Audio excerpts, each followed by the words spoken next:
అంతరాయత్ విరూపశాంతయే శాంత పావనమచింత్య వైభవం తం నరం వపుషి కుంజరం ముఖే మన్మహే కిమపి తుందిలం మహః వసుదేవసుతం దేవం కంసచానూరమర్ధనం దేవకీ పరమానందం కృష్ణం వందే జగద్గురుం. జననీ జన్మభూమిశ్చ స్వర్గాదపి గరీయసి మాతృదేవో భవ. భగవద్బంధువులకు, ఆత్మస్వరూపులకు, సత్యాన్వేషులకు స్వాగతం, సుస్వాగతం. 3 రోజుల గ్యాప్ తర్వాత మనము మళ్ళీ ప్రవచనాలు ప్రారంభించుకున్నాము.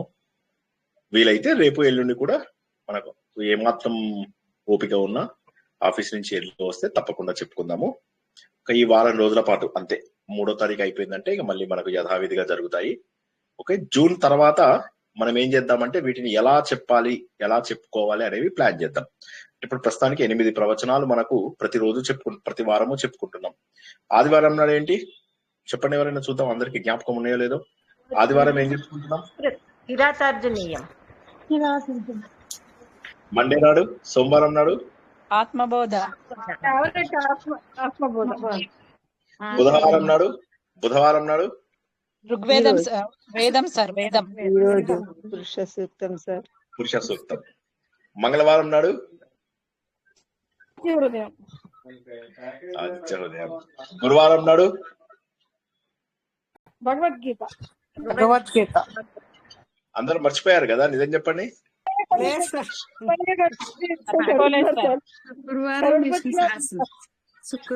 శుక్రవారం నాడు జై శ్రీకృష్ణ. శుక్రవారం నాడు విష్ణు సహస్రనామాలు, శుక్రవారం. శనివారం నాడు నారాయణీయము, భారతం, నారాయణీయం పొద్దున, మహాభారతంలోని యక్ష ప్రశ్నలు రాత్రిపూట. సో ఈ 8ని మనం ఏం చేద్దామంటే ఎలా చెప్పుకోవాలి అనేది మళ్ళీ మనం ప్లానింగ్ చేసుకుని జూన్ నుంచి ప్లాన్ చేద్దాం. జూన్ వరకు పెద్ద మార్పు లేదు. జూన్ వరకు 2 పెద్ద ప్రోగ్రామ్స్ ఉన్నాయి నాకు, RSSవి అవి. సో అవి అయిపోయినాక మనం ప్లాన్ చేసుకుందాం. ఓకే, ఇక పురుష సూక్తంలోకి వచ్చినట్లయితే, పురుష సూక్తం అనేటటువంటిది ఇది వేదాల్లోంచి వచ్చిందని, ముఖ్యంగా ఋగ్వేదం అని. ఇందులో ఉన్నదాన్నే మిగతా వేదాలలో కూడా దీన్ని మళ్ళీ కాపీ చేసి రాశారన్న విషయాన్ని మనం తెలుసుకున్నాం. అయితే ఋగ్వేదంలో ఉన్నటువంటి దాన్ని కనుక మనము గుర్తించి ముందుకెళ్ళినట్లయితే, ఋగ్వేదంలో అమోఘమైనటువంటి మంత్రాలు ఉంటాయని, ఈ మంత్రాలన్నీ కూడా మనకు శక్తిని కలగజేస్తాయని గత వారం మనం తెలుసుకున్నాము. మంత్రాలు మననం చేయడం ద్వారా మనల్ని రక్షిస్తాయని, శబ్దానికి ఉన్నటువంటి శక్తి ఏదైతే ఉంటుందో అది తరంగాలు మన చెవులు స్వీకరించగలిగేటటువంటి పౌనపుణ్యము అనగా ఫ్రీక్వెన్సీని కూడా దాటి 20,000 కూడా దాటి ఉంటాయి అని చెప్పేసి తెలుసుకున్నాం. అంటే ఇది కేవలము ఆ మంత్రానికి ఉన్నటువంటి శక్తి. కాబట్టి వేద మంత్రాలు ఏవైనా కూడా పారాయణం చేయడం వల్ల శక్తి వస్తుంది. అయితే మిగతా పారాయణాలకి వేద పారాయణానికి తేడా ఏంటంటే, వేద పారాయణాలలో ఈ ప్రత్యేకమైన శక్తి ఉండడం వల్ల శబ్దమునకు, అర్థమునకు రెండింటికి కూడా శక్తి ఉంటుంది. మిగతా మంత్రాలలో శబ్దము ప్లస్ అర్థము తెలుసుకుని దానిని మనం జీవితంలో ఆచరిస్తే మాత్రమే ఫలితం వస్తుంది. ఇది కేవలం శబ్దం ద్వారా మాత్రమే ఫలితం వస్తుంది, అర్థం తెలియకపోయినా పర్వాలేదు. అయితే వేద మంత్రాలలో అర్థం కూడా తెలుసుకుంటే ఆచరణ సులభము, జీవితంలో సత్యాన్ని తెలుసుకోవడము సులభమైతుంది. ఎవరైతే జీవితంలో సత్యాన్ని తెలుసుకుంటారో వారి జీవితము మరింత సులభమైతుంది, ఆనందదాయకం అవుతుంది. సత్యాన్ని తెలుసుకున్న తర్వాత మనకున్నటువంటి బాధలని, కష్టాలను, అనుమానాలను మనము శుభ్రంగా వదులుచుకోవచ్చు. సో ఈ సత్యాన్ని తెలిపేది పురుష సూక్తము. ప్రపంచంలో ప్రతి ఒక్కరికి ఉన్నటువంటి ఒకే ఒక సందేహం ఏంటంటే, భగవంతుడు అసలు ఈ సృష్టిని ఎలా చేశాడు అని చెప్పేసి. అప్పుడు భగవంతుడి సృష్టిని ఎలా చేశాడు అనే దానికి ప్రతి మతంలో ఏదో ఒక మార్గములో భగవంతుడిని చూపించినప్పటికీ కూడా మన మతం లోపల చాలా సులభంగా, చాలా ఒక పద్ధతి లోపల, ఒక క్రమ పద్ధతి లోపల తెలియజేయడం అంటూ జరిగింది.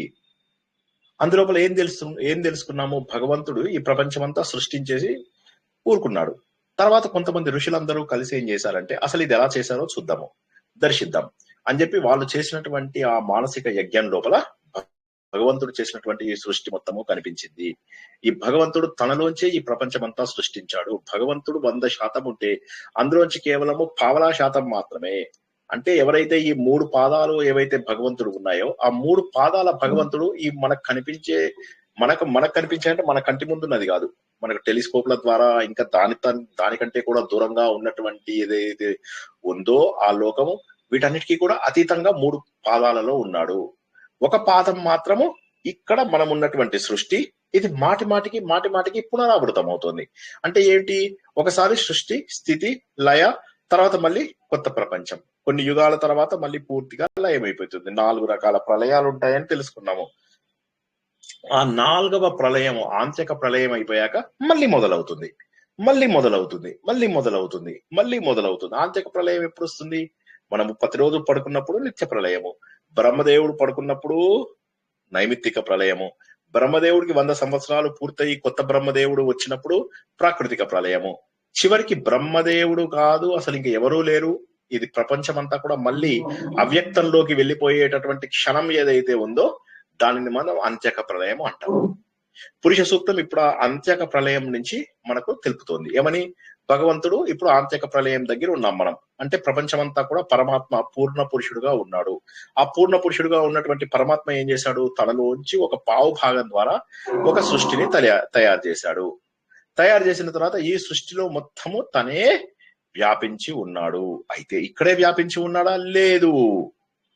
ఆయన ఇది కాకుండా బయట కూడా ఉన్నాడు. 3 భాగాలు, ఇక్కడ ఉన్నటువంటి మనకు కనిపించే ఒక భాగము, కనిపించని 3 భాగాలలో కూడా ప్రాణమున్న ప్రాణం లేని, అంటే భోజనం చేసే భోజనం చేయని అన్ని రకాల జగత్తులలోకి కూడా ఆయననే వ్యాపించాడు. తనలోంచి వచ్చినటువంటి విరాట స్వరూపం ఏదైతే ఉందో, ఈ విరాట స్వరూపుడు ఎవరైతే ఉన్నాడో, విరాట స్వరూపుల్లోంచి మనకు యజ్ఞ పురుషుడు అని ఒక ఆయన వచ్చాడు అని చెప్పి తెలుసుకున్నాం. ఈ యజ్ఞ పురుషుడినే మనం పురాణాల లోపల బ్రహ్మదేవుడు అంటాడు అన్నటువంటి విషయాన్ని కూడా తెలుసుకున్నాము. అప్పుడు ఏమైంది? ఈ విరాట పురుషుడు ప్రపంచమంతా వ్యాపించి ఉన్నాడు. ఆయనలోంచి వచ్చినటువంటి వ్యక్తి ఎవరైతే ఉన్నారో ఆయన మనకు హిరణ్య గర్భుడు లేదా బ్రహ్మదేవుడు అని మనం అంటాము. ఈ హిరణ్య గర్భుడు కూడా 3వ పురుషుడు, యజ్ఞ పురుషుడు లేదా కామ్యక పురుషుడు, లేదా పనిచేసే పురుషుడు, కర్మ పురుషుడు అని కూడా అనుకోవచ్చు. అప్పుడు ఏం చేశారు? ఈ దేవతలందరూ కూడా ఆ భగవంతుడిని మాత్రమే ఉపయోగిస్తూ, అంటే భగవంతుడే ప్రపంచమంతా ఉన్నాడు, అదే భగవంతుడిని ఉద్దేశించి ఒక యజ్ఞ కర్మ చేశారు. మానసికంగా చేసినటువంటి ఈ యజ్ఞం ఏదైతే ఉందో, ఈ యజ్ఞంలో వస్తువులన్నీ ఆయన నుంచి వచ్చినవే. ఇందులో వేసినటువంటి వస్తువు కూడా ఆ భగవంతుడే. దీనికి వేసినప్పుడు ఏమైంది? దానికి మనం ఏం చెప్పుకున్నాము? దాన్ని ముందు 7 భాగాలుగా చేసుకున్నారని, అందులో 21 రకాల సమితలు వేశారని తెలుసుకున్నాము. ఆ 21 సమితలు పంచభూతాలు, పంచ తన్మాత్రలు, జ్ఞానేంద్రియాలు, కర్మేంద్రియాలు, మనస్సు అనే ఈ 21 విషయాలని గనక మథిస్తే ఒక శరీరం తయారవుతుంది. ఒక శరీరం తయారయ్యాక ఇక ఆత్మ రాలేదు, శరీరం తయారైతుంది. అంటే ఒక ఉదాహరణకి ఒక కుక్కర్ తయారు చేయాలి అంటే ఒక హ్యాండిల్ ఉండాలి, ఒక మూత ఉండాలి, ఒక పైన ఒక విజిల్ ఉండాలి, ఇవన్నీ ఉండాలి. కానీ అది నడవాలి అంటే దాని కింద ఫైర్ ఉండాలి. ఆ ఫైర్ ఇంకా రాలేదు ఇప్పటి వరకు. వస్తువులు తయారైపోతున్నాయి. ఆ వస్తువులు తయారవడానికి ఈ 21 రకాల వస్తువులు, తర్వాత 7 రకాల ఛందస్సులు, అంటే 7 పరిధులు. 7 పరిధులు అంటే 7 లోకాలు అవ్వచ్చు, 7 రకాల లేయర్స్ మన లోపల ఉన్నవచ్చు, 7 రకాల ఛందస్సులు అవ్వచ్చు. ఆ విధంగా ఆ యజ్ఞానికి 7 రకాల పరిధులు. పరిధులు అంటే బౌండరీస్. యజ్ఞం అనేది ఒక డబ్బా తీసుకుంటే 7. సో ఈ ప్రపంచం కూడా 7 లోకాలుగా మనకు తెలిసినటువంటి పరిధులు కూడా అనుకోవచ్చు. ఆ విధంగా తయారైనటువంటి యజ్ఞం అందులోపల వారు అందులోపల కూర్చోబెట్టి మంత్రంతో మంత్రం అంటే అర్థమేంటి? ఏదైనా పవిత్రమైనటువంటి ఎంతో చేయాలి అనే విషయాన్ని మనకు తెలియజేయడము. అంటే ఆయన చేసుకుని ఈ దేవతలందరూ చేసినటువంటి మానసిక యజ్ఞంలో ఋషులు, వీళ్ళందరూ కూడా ఈ పూర్తి చేశారు. యజ్ఞం తర్వాత అందులో మనం ఇంత మదనం చేసిన తర్వాత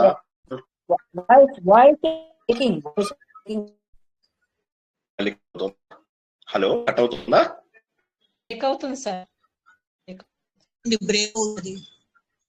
సో మళ్ళీ మొదలైన ప్రాబ్లము. చూద్దాం ఏం చేయగలుగుతాం.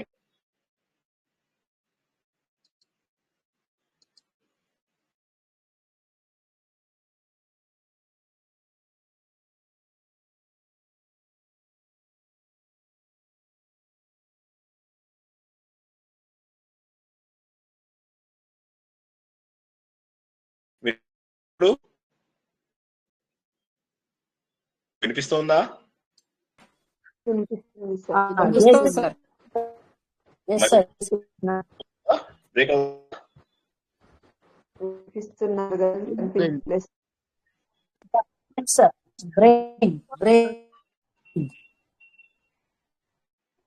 ఇంకా బ్రేక్ అవుతుందా? వీడియో ఆఫ్ చేశాను, బ్రేక్ అవుతుందా?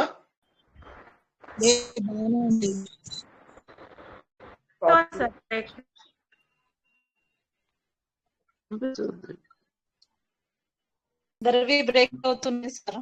అదే ఇంకా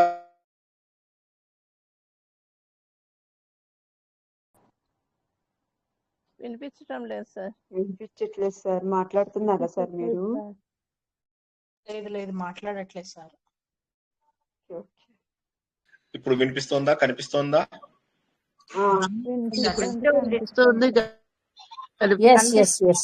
వినిపిస్తుంది, కనిపిస్తుంది. కాబట్టి ఆ విధంగా భగవంతుడు ఎప్పుడైతే ఈ ప్రపంచం మొత్తాన్ని తయారు చేశాడో, తయారైనటువంటి ఈ ప్రపంచం ఏదైతే ఉందో ఈ ప్రపంచం అంతా కూడా తయారైంది. దీనికి కావలసినటువంటి వస్తువులన్నీ కూడా మనకు ఆయనలోంచే వచ్చాయి, ఇంకా వేరేవి కాదు. అప్పుడు ఇందులోపల ఏం చేశారు వాళ్ళు?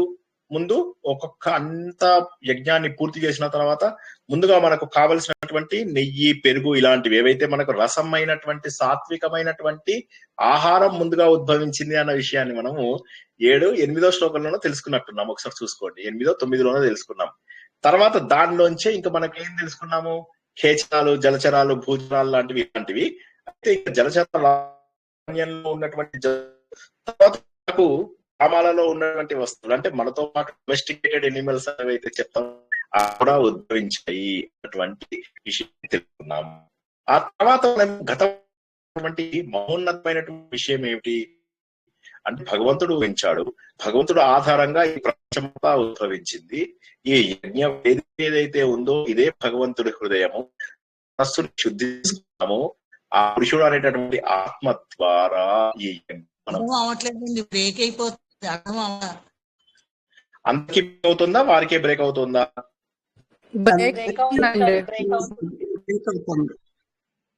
బ్రేక్ అవుతుందా?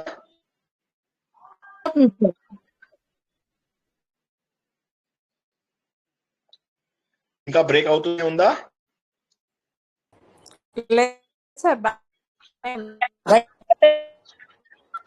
It is better.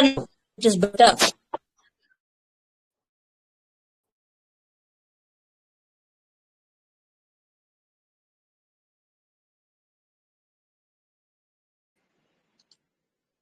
ఇంకా కూడా బ్రేక్ అవుతుంది. కొద్దిసేపు ఉంటుంది లాగా జనాలందరూ కూడా నాతో వినిపిస్తుందా?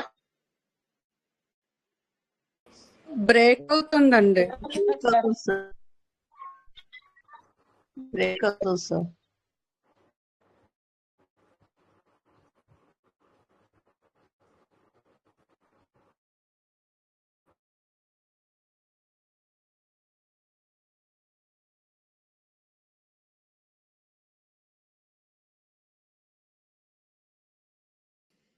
ఇప్పుడు వినిపిస్తుందా?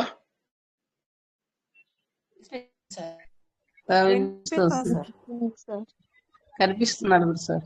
అదే గూగుల్ మీట్ కి షిఫ్ట్ అవ్వచ్చు. కాకపోతే ఏంటంటే హలో హలో వినిపిస్తుందా? మళ్ళీ థమ్స్ డౌన్ చేశారు, వినిపించట్లేదా? వినిపిస్తుంది సార్. వినిపిస్తుంది సార్.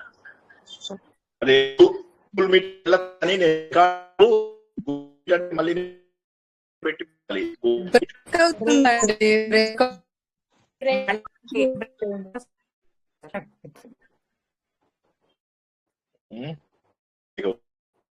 అయ్యో నేను ముందు అసలు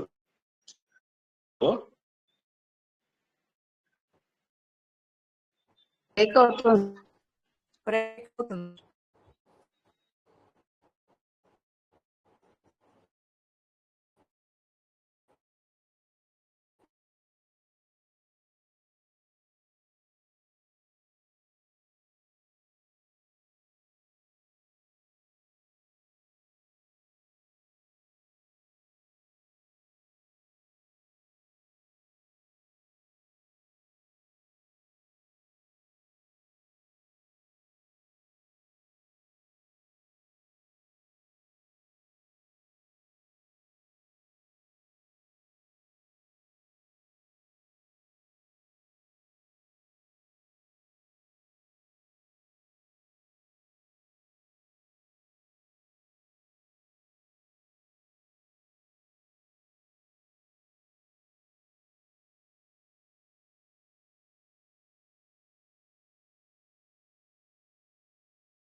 వినిపిస్తుంది.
మొబైల్ లాగిన్ అయ్యాను, ಮತ್ತೆ అది వినిపిస్తుందో లేదో తెలియదు కానీ ల్యాప్టాప్లో కూడా చూస్తున్నా.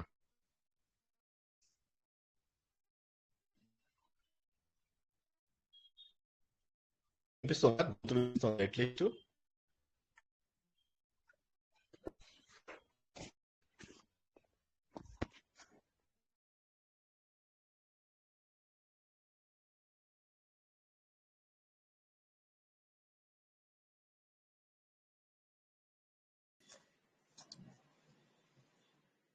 ఇప్పుడు ఓకేనా? ఇప్పుడు ఓకే సార్. ఓకే అండి. ఓకే. అదే వాడు టెలిగ్రాము కావాలనే చేస్తున్నాడు. నేను మర్చిపోయాను, టోటల్ గా మర్చిపోయాను. 3 రోజులు అయింది కదా, టెలిగ్రామ్ ఇష్యూ టోటల్ గా మర్చిపోయాను. సో మనము రేపటి నుంచి ఏం చేద్దామంటే, ఇలా కాల్ కట్ అవ్వగానే గూగుల్ మీట్ కూడా వెంటనే పెడతాను, అందులో జాయిన్ అయిపోండి. అది బెటర్ మనకు. సరేనా? కంటిన్యూ చేయనా? హలో, ఓకే సార్, కంటిన్యూ చేయండి. చేయండి సార్. Okay sir. ఒకసారి అందరూ గ్రూప్ లో జాయిన్ అవ్వమని మెసేజ్ పెడతారా? చాలా మంది, దాదాపు సగం మంది మళ్ళీ బయటకు వెళ్ళిపోయారు.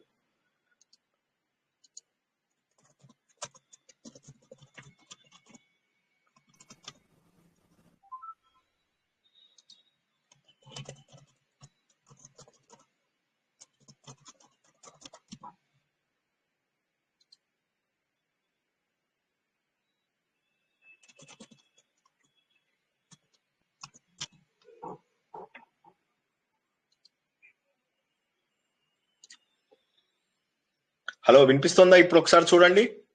వినిపిస్తుందండి.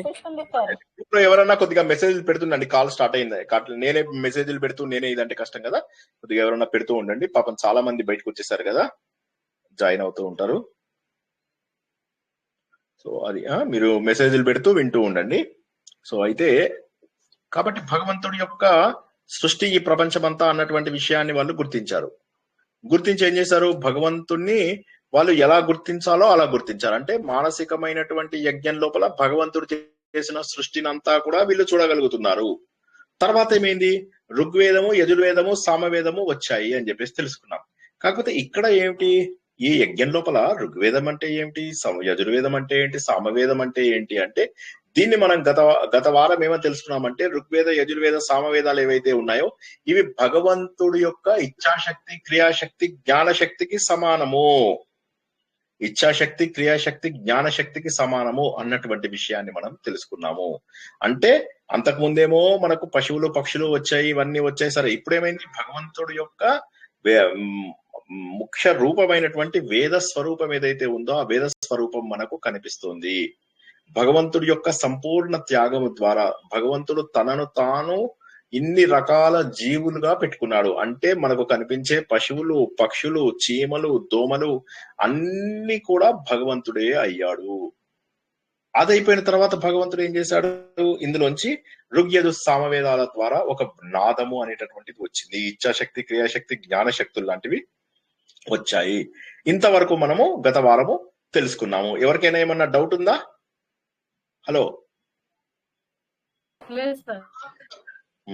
సో మధ్య మధ్యలో మాట్లాడుతున్నాను, ఎందుకంటే కట్ అయిందో కాలేదో నాకు తెలియదు కదా, సో అందుకోసం అని చెప్పి. ఓకే, ఇంకా చాలా మంది జాయిన్ అవ్వాలి. కొద్దిగా మెసేజ్లు పెడుతూ ఉండండి, జాయిన్ బ్యాక్ అని. సో ఇప్పుడు ఏమైంది, మనకి ఏం తెలుస్తుంది అంటే పరబ్రహ్మ, ఆ పరబ్రహ్మలోంచి శబ్దం వచ్చింది, ఆ శబ్దంలోంచి ఈ జగత్ అంతా వచ్చింది. ఆ శబ్దం ఏమంటాం మనము? ప్రణవము, ఓంకారము అంటాము. ఈ ఓంకార నాదంలో మంత్రంగా వచ్చి ఆ మంత్రమే మనకు సృష్టిగా తయారైంది.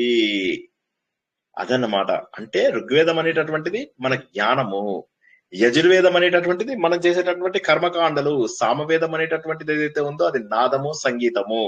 ఇవన్నీ కూడా వచ్చాయి. నాదము, జ్ఞానము, కర్మ, ఇదే మన జీవితము. ఇదే మన జీవితము. మన జీవితంలో ఏం చేయాలి? కర్మ చెయ్యాలి. ఆనందమైనటువంటి, ప్రశాంతమైనటువంటి, నాదపూరితమైనటువంటి జీవనాన్ని కొనసాగించాలి. చివరికి మనము జ్ఞాన మార్గంలోకి వెళ్ళాలి. అంటే కర్మలు చేస్తూ మెల్లమెల్లగా జ్ఞాన మార్గంలోకి మనము ప్రవేశించాలి. సో ఇందులో ఉన్నటువంటివి మరి ఈ గాయత్రి ఛందస్సు ఇవన్నీ ఏమిటి? ఇవన్నీ కూడా మన ప్రకృతి స్పందనలని మనకు తెలియజేస్తున్నాయి అన్నమాట.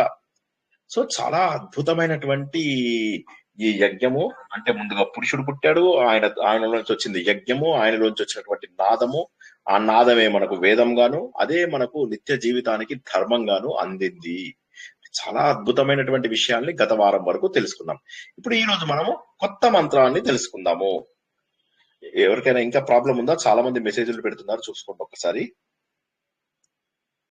ఇంకా కూడా కనెక్షన్ అవుతోందని చెప్పి పెట్టండి. అందరికి పెడుతూ ఉండండి, మీరు కంటిన్యూస్ గా జాయిన్ అవ్వండి, మెసేజ్ పెడుతూ ఉండండి. సో ఇక తర్వాత ఏమైంది మనకు? ఇక తర్వాత శ్లోకాన్ని మనము తెలుసుకుందాము. తర్వాత చాలా అద్భుతమైనటువంటి శ్లోకంలోకి వచ్చాము. అంటే మనకి ఇవన్నీ తెలిసిపోయిన తర్వాత ఇందులోంచి ఏమొచ్చాయి? ఇందులోంచి తస్మాద్ అశ్వ అజాయంత, అందులోంచి అశ్వములు వచ్చాయి. ఏం సార్ గుర్రాలు వస్తే ప్రత్యేకంగా ఎందుకు చెప్పాల్సి వచ్చింది? తస్మాత్ అశ్వ అజాయంత, అజాయంత అశ్వాహ అంటే అశ్వాహ ప్లూరలు, అజాయంత అంటే జన్మను ఎత్తాయి. ఇంకా అందులోంచి ఏమేమి వచ్చాయి అనే విషయాన్ని మనకు తెలియజేస్తూ ఏవైతే గుర్రాలు ఉన్నాయో ఆ గుర్రాలు వచ్చేసాయి అని చెప్పేసి చెప్తున్నాడు. ఏకేచ ఉభయాదత, ఏకేచ ఇంకేందంటే ఇంకేమేమి ఉన్నాయో చెప్తా నేను. ఏక కాదు ఇది, ఏకేచ అంటే అది యాతోని, ఏక కాదు. ఏక అంటే ఒకటి అని, ఏకేచ కాదు ఇది, ఏకేచ. ఇంకా ఏమైతే ఉన్నాయో చ అంటే కే, ఈ రెండు ప్రశ్నలు ఏదైతే కే కహకౌకే కంకౌకాన్ కేనకాభ్యాం కహి ఆకా అన్నమాట. సో ఏకేచ ఇంకా ఏమేమి ఉన్నాయో అని చెప్తున్నాడు అనమాట. ఇంకేమేమి ఉన్నాయంటే ఉభయాదత, ఉభయ ఆదత అంటే ఏంటంటే పైన కింద పండ్లు ఉన్నటువంటివి, అంటే దంతములు. ఉభయ దత అంటే దంతములు. ఉభయము అంటే ఏంటి? పైన కింద దంతములు ఉన్నటువంటివి. ఉభయాదత, ఉభయము దంతములు ఉన్నటువంటి వచ్చాయి. తర్వాత ఏమొచ్చాయి?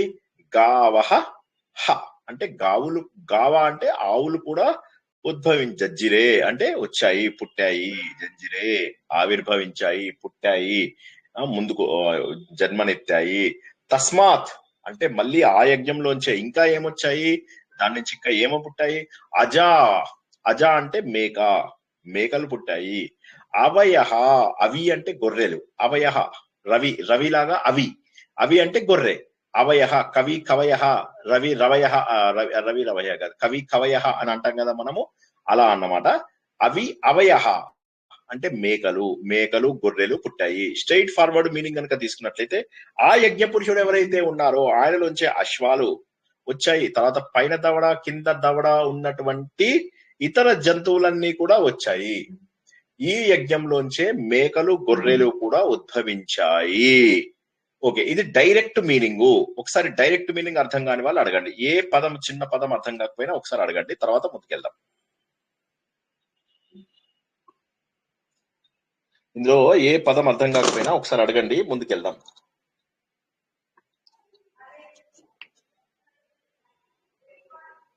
అందరికీ అర్థమైందా? హలో, నిద్రలోకి వెళ్ళిపోయారా? జాయంత అంటే పుట్టినవి అన్నట్టు ఏం చెప్పారో కూడా అర్థం కాల. మళ్ళీ చెప్తా, అయితే మొత్తం చెప్తా. కొంతమంది లేట్ గా జాయిన్ అయ్యారు కాబట్టి మళ్ళీ చెప్తాను. ఇంకా ప్రశ్న ఎవరో అడిగారు, ఇంకొక ప్రశ్న ఎవరో అడిగారు, వాళ్ళు చెప్పండి. జాయంత సార్, జాయంత అంటే పుట్టడం. జాయతే జన్మతే శూద్ర. జాయ అంటే పుట్టడం. అజాయతే అంటే అజాయంత అంటే ఏంటి? పుట్టేశాయి. పాస్ట్ టెన్స్ లో ప్లూరల్. పుట్టేశాయి, ఆవిర్భవించేశాయి ఆల్రెడీ. క్లియర్? ఉభయాదత అంటే ఏంటి సార్? ఏకే ఉభయాదత అన్నారు. ఉభయ అంటే రెండు వైపులా, రెండు అని కదా. ఉభయచర జీవి అని అంటామా మనం కప్పని? ఉభయం రెండు, భూమి మీద తర్వాత నీళ్ళలోనూ ఉండేది ఉభయచర జీవి అని అంటాం కదా. ఇక్కడ ఉభయ అంటే రెండు చోట్ల కూడా దత, పైన కింద. దత అంటే దంతములు, దంతములకు సంబంధించినది దత అంటే దంతములు కలిగినటువంటివి అని. దత అంటే దంతములు కలిగినటువంటివి. ఓకేనా? ఇంకా పదం ఏదైనా అర్థం కాకపోతే అడగండి, మళ్ళీ మొదటి నుంచి చెప్తా ఒకసారి.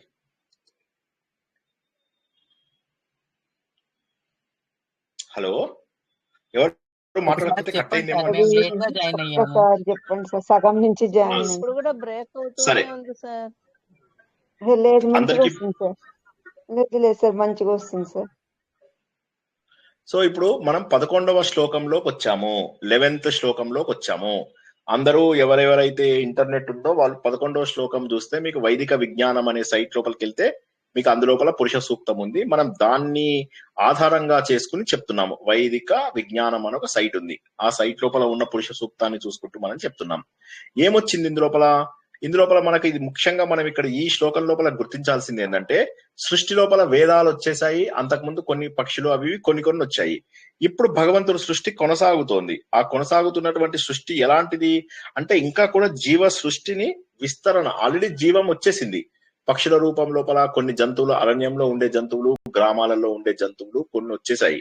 మొత్తం రాలేదు, ఇంకా కొన్ని పక్షులు వచ్చాయి, ఇలా గాలిలో ఎగిరేటటువంటి పక్షులు వచ్చాయి. వేదాలు వచ్చేసాయి. ఇంకా ఏమొచ్చాయో చెప్తున్నాడు సృష్టిలో భగవంతుడు. ఇంకా సృష్టి ఎలా కొనసాగింది, ఈ సృష్టి యొక్క విస్తరణ ఎలా జరిగింది, ఈ సృష్టి ఎలా విస్తరించింది, ఈ జీవ సృష్టి ఎలా కొనసాగింది అని చెప్పి తెలిపేదే ఇది. ఇది లోపల ఏంటి? తస్మాద్ అశ్వ అజాయంత, అశ్వాహ అజాయంత. ఇక్కడ ఏంటి? తస్మాత్ అంటే ఆ యజ్ఞంలోంచి అశ్వాహ, అశ్వాహ అంటే అశ్వములు, అజాయంత పుట్టినవి, అంటే ఈ యజ్ఞంలోంచి గుర్రములు పుట్టినాయి. తర్వాత ఏంటి? ఏకే, ఇది ఏక కాదు, ఏక అంటే ఒకటి, ఏ కాదు, యదా యదా హి ధర్మస్య, తర్వాత యథా తథా, ఈ ఆయా అన్నమాట. ఆయా ప్రశ్న, యహ సహ అవి వస్తాయి కదా. ఆయా, ఏదైతే, ఎవరైతే, ఎక్కడైతే, ఎన్నైతే, ఇవన్నీ ఏదైతే యా అనేటటువంటి పదం మనకు సూచిస్తుంది. యదా ఎప్పుడైతే, యథ ఎలాగైతే. సో అలాగే ఇక్కడ ఏకే ఇంకా ఏమేమి వచ్చాయి అని చెప్పేసి చెప్తున్నాడు. ఇంకా ఏమేమి వచ్చాయి? ఉభయాదత, ఇంకా ఏమొచ్చాయంటే ఉభయ దత అంటే, ఉభయము అంటే ఏంటి? ఉభయం అంటే రెండు వైపులా, దత అంటే దంతములను కలిగి ఉన్నటువంటివి, అంటే పండ్లను కలిగి. ఇప్పుడు మనకు పైన ఒక దవడ, కింద ఒక దవడ ఉంది. ఇటువంటి కొన్ని జంతువులు వచ్చాయి. ఇంకా మనం వచ్చామని చెప్పట్లేదు ఆయన, కొన్ని జంతువులు అలాంటివి వచ్చాయి అని చెప్పేసి చెప్తున్నాడు. ఓకేనా? ఇది తర్వాత ఏముంది? నెక్స్ట్ పదము గావోహ జంగిరే తస్మాత్. గావ అంటే మనకు తెలుసు, గావ అంటే గోవు, గోవులు కూడా పుట్టినాయి అని చెప్పి చెప్తున్నాడు. తస్మాత్ జాత అజ అవయహ, అందులోంచే ఇంకా ఏమొచ్చాయంటే అవయహ, అవి అంటే గొర్రెలు, అవయహ అవి అంటే ఒక గొర్రె, అవయహ అంటే గొర్రెలు. కవి, కవయహ, కవి అంటే ఒక కవి, కవయహ చాలా మంది కవులు. కవి కవయహ, ఏకవచనము, ద్వివచనము, బహువచనము. అదే విధంగా ఇక్కడ ఏంటి? అవి అవయహ. ఓకేనా? అంటే గొర్రెలు వచ్చాయి. అజ అంటే మేకలు వచ్చాయి, గొర్రెలు కూడా వచ్చాయి. ఇది స్ట్రెయిట్ ఫార్వర్డ్ మీనింగ్. ఏమేమి వచ్చాయి? గుర్రాలు వచ్చాయి, తర్వాత పైన కింద దవడలు ఉండేటటువంటి జంతువులు వచ్చాయి, తర్వాత ఆవులు వచ్చాయి, తర్వాత మేకలు వచ్చాయి, గొర్రెలు వచ్చాయి. ఇవన్నీ వచ్చాయి అని చెప్పేసి తెలుసుకున్నాం. ఇప్పుడు దీంట్లో డౌట్ ఏదైనా, ఏ పదానికి డౌట్ ఉన్నా అడగండి.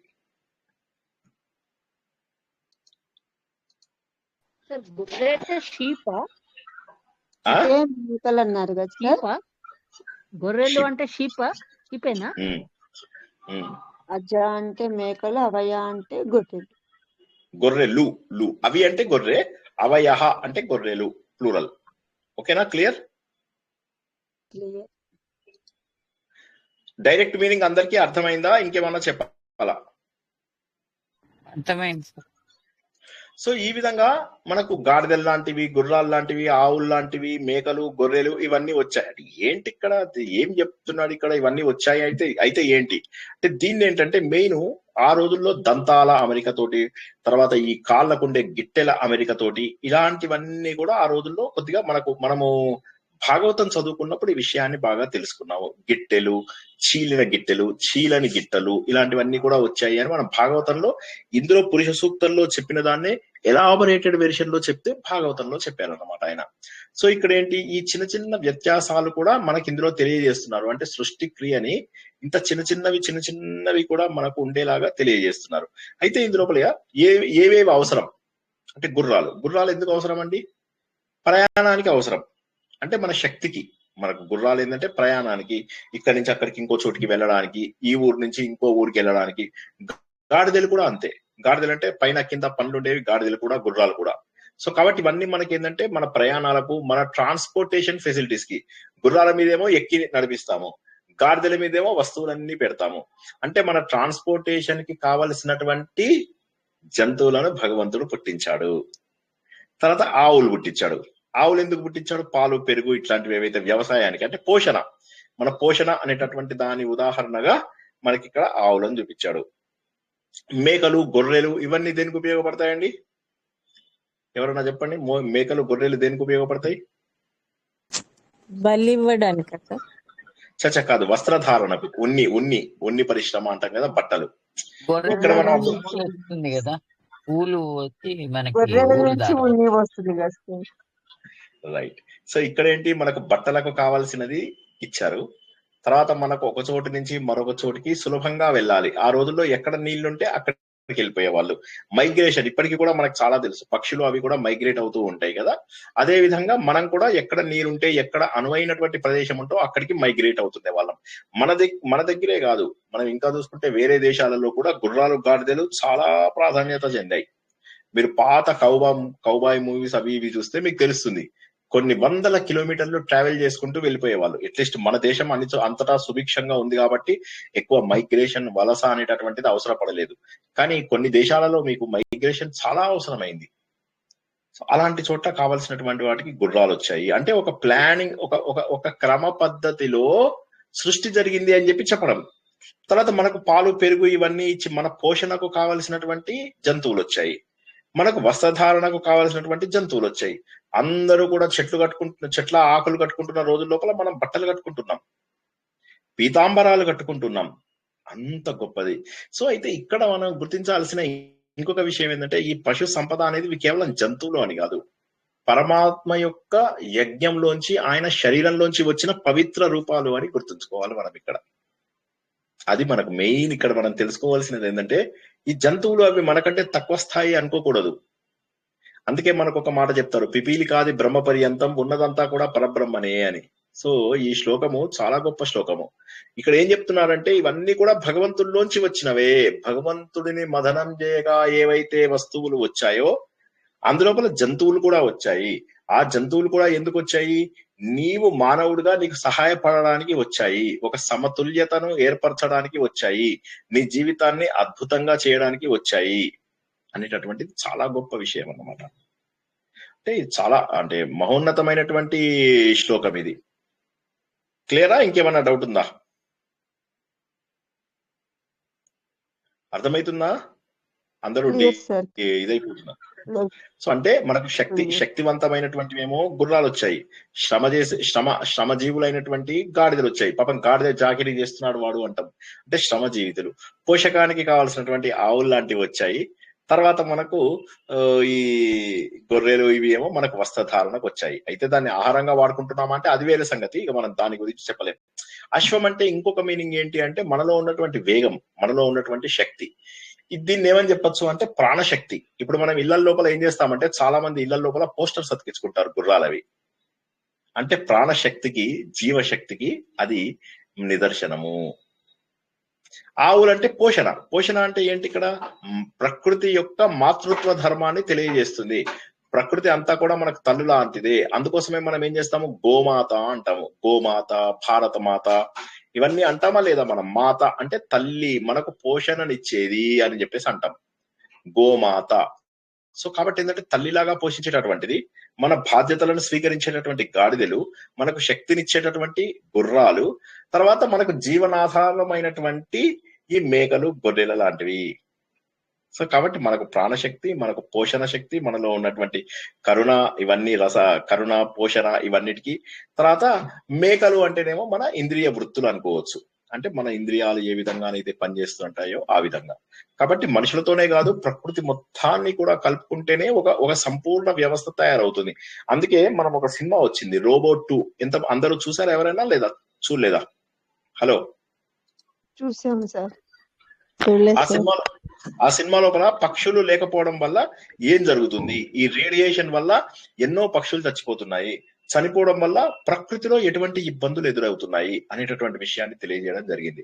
అది మీరు గుర్తించాలి. అంటే ఏంటంటే ఇక్కడ ఉన్నటువంటి ప్రతి ఒక్కటి కూడా, ఇక్కడ ఉన్నటువంటి ప్రతి ఒక్క జీవము కూడా, ప్రతి ఒక్క వస్తువు కూడా ఏదో ఒక పర్పస్ కోసం ఉంది. మనం ఏం చేస్తున్నాం, మన స్వార్థపూరితమైనటువంటి ప్రయోజనాల కోసం అని చెప్పేసి వీటన్నిటిని నాశనం చేస్తున్నాం. కానీ అవి ఉండడానికి ఏదో ఉంది. ఇప్పుడు మనకు ఉదాహరణకు పక్షులు ఉన్నాయి. అవి ఏం చేసేవి, ఆ పక్షులన్నీ కూడా ఒక చోటు నుంచి మరొక చోటికి వలసలకు వెళ్తూ అక్కడి నుంచి ఇక్కడికి కావలసినటువంటి విటమిన్స్, మినరల్స్ భూమి లోపల తెస్తూ, అక్కడి నుంచి తీసుకొచ్చిన వస్తువులను భూమి లోపల వేస్తూ, భూమి లోపల ఉన్నట్టు. వినిపించట్లేదా గొంతు? ఇట్లా డౌన్ పెట్టారు అందరూ. హలో, వినిపిస్తుంది సార్. వినిపిస్తుంది సార్. సూర్యకుమారి గారు ఉంది సార్, మంచిగా ఉంది సార్, మంచిగా ఉంది. సరే, అయితే మధ్య మధ్యలో కాస్త మాట్లాడుతుండండి, లేకపోతే మళ్ళా ఇదవుతుంది. అయితే లేదా కనీసం ఈ ఎమోజీలు అవి పెడుతూ ఉండండి. ఓకే, బాగుంది, బాలేదు, నువ్వు చెప్పిన పాయింట్ బాలేదు ఇలా అనండి, నువ్వు చెప్పిన పాయింట్ బాగుంది ఇలా 2 చేతులు పెట్టండి. ఓకే, 2 చేతులు పెట్టండి. అందరూ ఒక చేయి పెడుతున్నారు, అట్లా కాదు, ఇలా 2 చేతులు పెట్టండి. ఏమో 2 చేతులు లేదు సార్ ఇందులో. మరి లేకపోతే ఎట్లా? నాకు 2 చేతులు పెడితే నాకు నమ్మకం ఉండదు.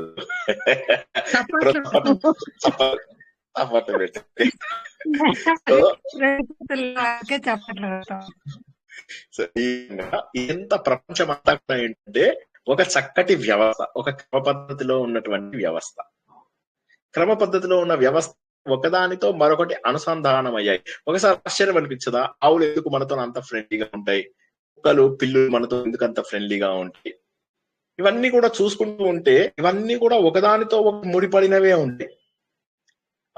భూమి లోపల దాన్ని ఇవి చేస్తే చూడండి, గుల్ల చేసేటటువంటి పురుగులు ఉంటాయి. అవి చేస్తే గానీ పంటలు సరిగ్గా పండవు.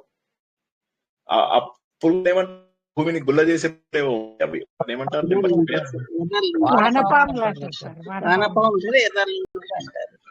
చేయడం వల్ల ఏమవుతుంది, భూమి చక్కగా కూడా. అంటే ప్రతి ఒక్క దాని యొక్క పర్పస్ మనకుంది జీవితంలో. సో ఇవన్నీ కలిసి గుల్లతనం వస్తుంది. ఒక చక్కటి ఒక క్రమ పద్ధతిలో వ్యవస్థ తయారైంది. కేవలం చిన్న జీవం పుట్టింది అని చెప్పడం, దీని అంతా ఏంటంటే ప్రకృతి అంతా కూడా, ఇదంతా కూడా దైవ స్వరూపమే. ఒక క్రమ పద్ధతిలో ఏర్పడినటువంటి దైవ స్వరూపం. ఇక్కడ ఉన్నటువంటి జీవులన్నీ ఎవరు? ఆ భగవంతుని యొక్క యజ్ఞం యొక్క ఫలితము.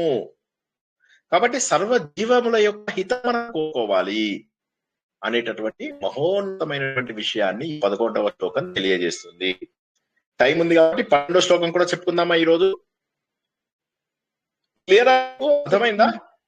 క్లియర్ అవుతా ఈ శ్లోకం? ఈ డౌట్ ఉన్నా అడగండి, నేను 12వ శ్లోకం కూడా చెప్పడానికి ప్రయత్నం చేస్తాను. చెప్పండి సార్. ఓకే, సో ఇక 12వ శ్లోకంలోకి వచ్చినట్లయితే, ఇప్పుడు 12వ శ్లోకం ఏది? ఒక్క నిమిషం.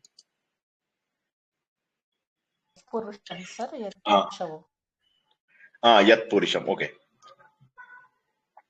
యత్ పురుషం వ్యధదుః. వ్యధదు అంటే, వ్యథథు అంటే విస్తరించడము, ఎక్స్పాండ్ చేయడము. వ్యధదు అంటే విస్తరించుకుంటూ పోయినాడు.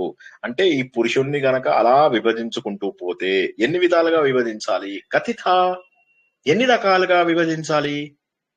వ్యకల్పయన్, కల్పయన్, వ్యకల్పయన్, ఎన్ని రకాలుగా విభజించాలి?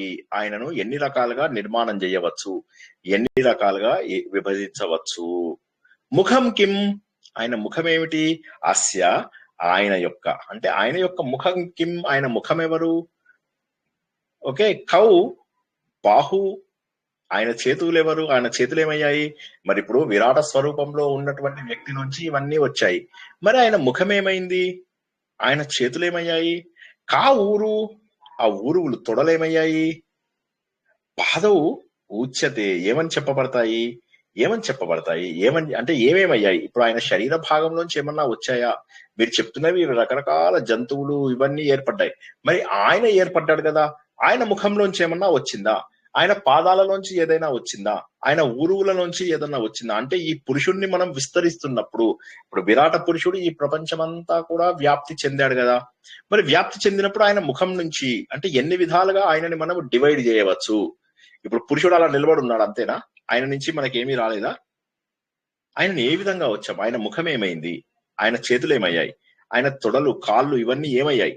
మెయిన్ అవే కదా, ముఖము, చేతులు, కాళ్ళు, తొడలు ఇవన్నీ ఏమయ్యాయి అని చెప్పేసి చెప్తున్నా. అంటే ఇక్కడ ఏంటంటే మెయిన్ ఏంటంటే ఇక్కడ మనం ఆలోచించాలి ఒక ప్రశ్న, దాని గురించినటువంటి ఒక ఆలోచన, ఈ ఆలోచనకు అనుసరించేటటువంటి ఒక జ్ఞానము. ప్రశ్న వేసుకుందే జీవితం లోపల ఎదుగుదల లేదు. ప్రశ్న అనేటటువంటిది కావాలి. ఇప్పుడు ఈ వేదాలలో వీళ్ళందరూ ఏం చేశారు? యజ్ఞం చేసిన తర్వాత ఆలోచిస్తున్నారు ఆయన ముఖం నుంచి ఏమొచ్చింది. మరి సరే ఈ జంతువులవన్నీ వచ్చినట్టుగా కనిపిస్తున్నాయి, మరి ఆయన శరీరం నుంచి ఏమేమి వచ్చాయి అంటే ఒక ప్రశ్న. ఆ ప్రశ్న మీద కొద్దిసేపు ఆలోచించడం, అప్పుడు అందులోంచి జవాబు తెలుస్తుంది. ఈ ప్రశ్న మొత్తం అదే. ఇప్పుడు ఆయన శరీరం నుంచి ఏమొచ్చాయి, శరీర భాగాల నుంచి ఏమొచ్చాయి అని చెప్పి తెలుసుకోవాలి కదా. ఇప్పటి వరకు జంతువులు అవి ఇవి అన్ని వచ్చాయి, సరే. ఇప్పుడు మరి ఆయన శరీరం నుంచి ఏమన్నా ఏర్పడ్డాయా? ఇప్పుడు మనము భాగవతం కనుక చూసుకున్నట్టయితే తెలుసుకున్నాయి. చెవులు దిగ్దేవతలు, నోరు వరుణుడు, కళ్ళు సూర్య చంద్రుడు, ఇలా మనం రకరకాల విషయాలను తెలుసుకున్నాం మనం భాగవతంలో. అంటే ఆయన శరీర భాగాలలోంచి ఈ ప్రపంచంలో అనేక రకములైనటువంటివి వచ్చాయి అనేది మనం భాగవతంలో తెలుసుకున్నాం. ఇక్కడ అది తెలుసుకునే ముందు ప్రశ్న ఆలోచిస్తున్నారు వీళ్ళు ఋషులు, యజ్ఞం చేస్తున్నటువంటి ఋషులు ఇంకా ఆలోచిస్తున్నారు ఏమేమి వచ్చుంటాయి. ఇదంతా కూడా మానసిక యజ్ఞం అని గుర్తుంచుకోండి, నిజంగా యజ్ఞము అని కాదు. వాళ్ళు ఇలా ఆలోచిస్తూ ఉండగా తెలిసినటువంటి మహోన్నతమైనటువంటి సత్యాలు. పురుష సూక్తం అంటే ఒక ఋషి దర్శించినది, ఇది నారాయణ మహర్షి దర్శించినటువంటిది. ఇది వేదాలన్నీ కూడా భగవంతుడు ఇచ్చినవే, కానీ వాటిని దర్శించిన వాళ్ళు మన ఋషులు. అవి దర్శించి మనందరికీ అందించారు. ఆ దర్శించి అందించినవన్నీ కూడా వేదవ్యాసుడు ఏం చేశాడు? చక్కగా సీక్వెన్స్ చేసి ఒకే రకమైన మంత్రాలన్నీ ఋగ్వేదంలోను, ఒకే రకమైన కర్మకాండలన్నీ యజుర్వేదంలోను, ఒకే రకమైన పాటలు అవి ఇవన్నీ కూడా సామవేదంలోను, ఆచరణీయమైనటువంటి లౌకిక విషయాలు ఇవన్నీ కూడా నీతి నియమాలు ఇవన్నీ కూడా అథర్వణ వేదంలోను అలా పెట్టారు. ఇప్పుడు ఇది ఋగ్వేదంలో దర్శించినటువంటి ఋషి ఎలా జరిగింది అసలు ఇదంతా కూడా అని చెప్పేసి తెలుసుకుంటున్న సమయం లోపల అసలు ఏమిటి ఈ జగత్ అనేది అనేకం, కానీ మరి మూలం ఏంటి? ఏకత్వమే కదా. ఇప్పుడు ఆయనలోంచే రావాలి ఇది. ఇప్పుడు మనం ఎంతసేపు చెప్పుకున్నా అద్వైతమే ముఖ్యమైనటువంటి జ్ఞానం. ఈ శ్లోకం ఏం చెప్తుంది అంటే అన్ని ఆయనలోంచి వచ్చాయని వాళ్ళు ఆలోచించారు అనే దాన్ని బట్టి మనకి ఏం తెలుస్తుందంటే అక్కడ ఉన్నటువంటిది అద్వైతం. అద్వైతం అంటే కనిపిస్తున్నవి అనేకాలు, ఈ అనేకాలన్నీ కూడా వచ్చినటువంటిది ఒకటే మూలం. ఇది ఒక మూలం, ఇందులోంచి అన్ని ఏర్పడ్డాయి విస్తరించినప్పుడు. ఆ భగవంతుడు అంతా విస్తరించినప్పుడు ఆయనలోంచే వచ్చాయి. సో ఇదంతా కూడా ఏకత్వం చూపిస్తుంది. అనేకత్వం అనేది మనకు కనిపిస్తుంది, కానీ అనేకత్వం వచ్చినటువంటిది ఏకత్వము. ఇప్పుడు ఒక పెద్ద నది ఉంది, ఆ నదిలోంచి 100 కుండలు వచ్చాయి, కానీ ఉన్నటువంటి నది ఒకటే కదా. అది అంటే ఈ సృష్టి అంటే పురుషుడేమీ మారలేదు. ఇప్పుడు మనకేమవుతుంది, నదిలోంచి నీళ్ళన్ని పట్టుకెళ్ళిపోతే నదిలో నీళ్లు తగ్గిపోతాయి, చాలా మంది పట్టుకుపోతే, కానీ భగవంతుడి లోపల ఆ క్షయ లేదు, అక్షరమైనటువంటి వాడు. ఇదంతా ఏంటంటే కేవలము ఆయన ఒక పావు భాగాన్ని వ్యక్తీకరించుకోవడం ద్వారా, అంటే తనను తాను కనిపించుకునేలాగా చేయడం ద్వారా ఇవన్నీ వచ్చాయి. కాబట్టి అసలు ఏమొచ్చింది అంటే ఇక్కడ నుంచి ఏంటంటే మన సామాజిక వ్యవస్థ ఏర్పడినది.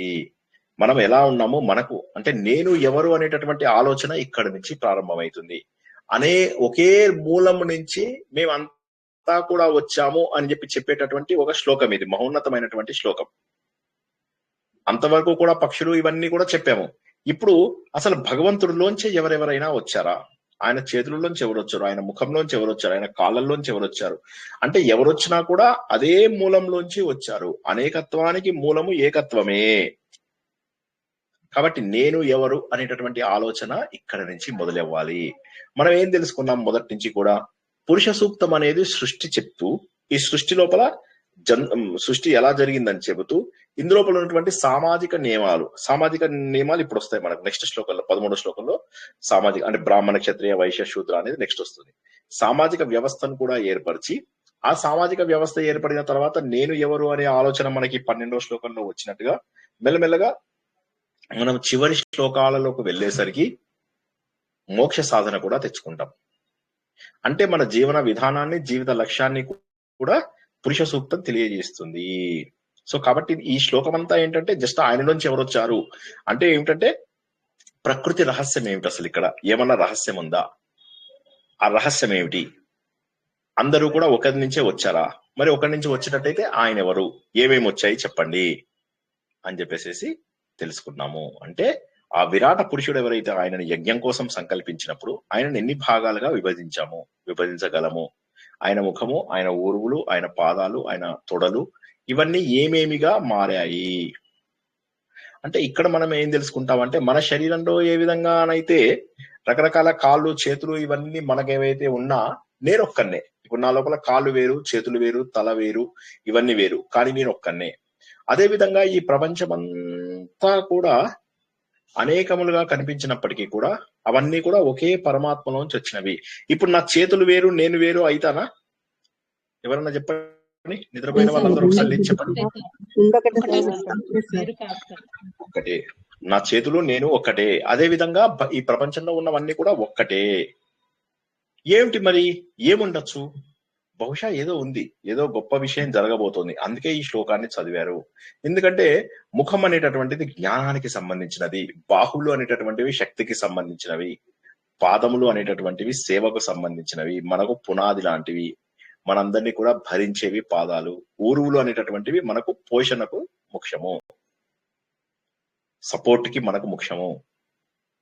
కాబట్టి ఎందుకు ఈ ప్రశ్న అడిగారు వాళ్ళు అంటే మనకు జ్ఞానం ఎక్కడి నుంచి వచ్చింది, మనకు ప్రొటెక్షన్ ఎక్కడి నుంచి వచ్చింది, మనం కర్మ చేయడానికి కావలసినటువంటి తొడలు ఎక్కడి నుంచి వచ్చాయి, అన్నిటికీ ఆధారభూతమైనటువంటి పాదములు ఎక్కడి నుంచి వచ్చాయి. కాబట్టి ఇవి నలుగురు మనుషులుగా భావించి ఈ శ్లోకాన్ని, తర్వాత వచ్చే శ్లోకాన్ని దారుణంగా నాశనం చేసేశారు. కానీ ఒకే భగవంతుడి యొక్క 4 సిస్టమ్స్ ఇవి. ఇప్పుడు ఫర్ ఎగ్జాంపుల్ శ్రీనివాస్ దర్బా ఉన్నాడు. శ్రీనివాస్ దర్బా వేదం నేర్పిస్తున్నప్పుడు శ్రీనివాస్ బ్రాహ్మణుడు, శ్రీనివాస్ తో పాటుగా వింటున్న వాళ్ళందరూ కూడా బ్రాహ్మణులు. చెప్పండి ఒకసారి, నేనేమన్నాను? వేదం చెప్పేవాళ్ళు బ్రాహ్మణులు, వారితో పాటు వినేవాళ్ళు కూడా బ్రాహ్మణులు.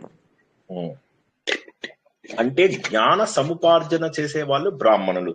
జ్ఞానం మనం నోటి నుంచి, ముఖం నుంచే వస్తుందా లేక ఇంకెక్కడి నుంచి వస్తుంది? ఎందుకంటే ముఖంలోనే కళ్ళున్నాయి, ముఖంలోనే చెవులున్నాయి, ముఖంలోనే నోరుంది, ముఖంలోనే ముక్కుంది, అన్ని ముఖంలోనే ఉన్నాయి.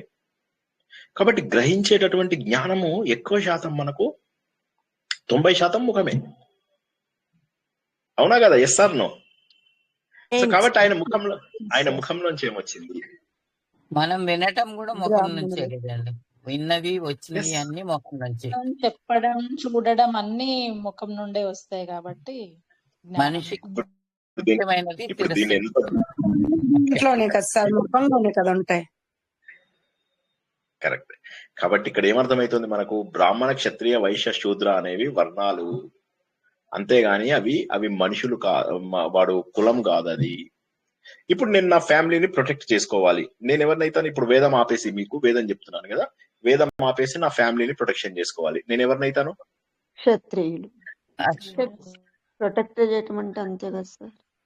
నేను ఇక్కడి నుంచి ఆఫీస్కి వెళ్ళి ఉద్యోగం చేసి డబ్బు సంపాదించి పెడతాను, అప్పుడు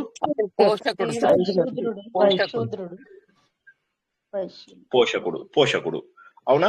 అదే విధంగా నాకు ఆఫీస్ కి వెళ్ళడము, ఉద్యోగం చేయడము అనేటటువంటి ప్రత్యేకమైనటువంటి పని ఏదైతే ఉన్నదో ఆ పని ద్వారా నేను వేరే సేవ చేస్తాను. ఎలక్ట్రిసిటీ డిపార్ట్మెంట్ లో పని చేస్తాను అనుకోండి, ఎలక్ట్రిసిటీ చేస్తాను. సాఫ్ట్వేర్ లో చేశాను అనుకోండి, సాఫ్ట్వేర్ పని చేస్తాను. ఇవన్నీ కూడా శూద్రుని యొక్క పనులు. ఉదాహరణకి నేను ఇంట్లోపల ఊడ్చుకుంటూ పోయాను అనుకోండి, ఊడ్చుకుంటూ పోతే నేను శూద్రుణ్ణి. ఇంట్లోపల నా బట్టలు నేను ఉతుక్కున్నాను అనుకోండి, నేను శూద్రుణ్ణి. ఇంట్లోపల ఇలా మనం చేసుకునేటటువంటి పనులన్నీ కూడా మనని శూద్రుడిగా చేస్తాయి. ఇంట్లోపల నేను భోజనం చేస్తున్నాను, ఇంట్లోపల నేను శక్తివంతంగా అక్కడ పనులు ఇక్కడ పనులు చేస్తున్నాను, అప్పుడు నేను ఇంట్లోపల క్షత్రియ ఇదైతాను, ఏమంటారు, నేను వైశ్యుణ్ణి అవుతాను. సో కావాల్సిన వస్తువులన్నీ తీసుకురావడం, మార్కెట్కి వెళ్ళి కొన్ని వస్తువులను తీసుకురావడము, అది కూడా వైశ్యుని లక్షణమే. సో కాబట్టి ఏంది, మనకు కావలసినటువంటి పోషణకు సంబంధించి కావలసినటువంటి వస్తువులన్నీ తెచ్చినప్పుడు నేను వైశ్యున్నయ్యాను. రక్షణకు సంబంధించినటువంటి విషయాలు వచ్చినప్పుడు ఎవడైనా కూడా ఎంత భయపడేవాడైనా సరే తన ఫ్యామిలీని ప్రొటెక్ట్ చేసుకోవడానికి తను ముందు నిలబడతాడు. నిలబడి తను దెబ్బలు తిన్న తర్వాత అప్పుడు తను ఓడిపోయిన తర్వాతే ఫ్యామిలీ మీదకి వెళ్తారు ఎవరైనా. దురంధర్ సినిమా చూసారా ఎవరైనా? మీకు అసలు ఆ తర్వాత రోజు కనుక నేను జాయిన్ అయ్యి ఉంటే అసలు మీకు మొత్తం స్టోరీ చెప్పేవాడిని. స్టోరీ చెప్తానన్నారు కదా సార్, అందుకే చూడలేదు.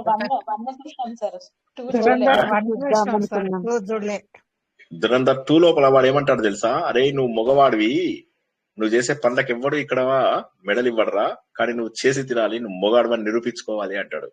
అంటే పని చేయడం అనేటటువంటిది ఏదైతే శక్తి ఉందో అది చాలా గొప్పది.